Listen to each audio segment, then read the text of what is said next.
সকলই তোমারই ইচ্ছা, ইচ্ছাময়ী তারা তুমি।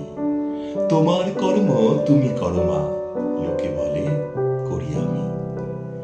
জয় মা তারা, জয় গুরু বামদেব। গল্পকথায় তারাপীঠে আপনাদের সুস্বাগতম। প্রতিদিনের মতো চলুন আজও আমি তারা মায়ের মন্দির থেকে ঘুরিয়ে আনি। তাহলে আর দেরি করব না, চলুন এখনই যাওয়া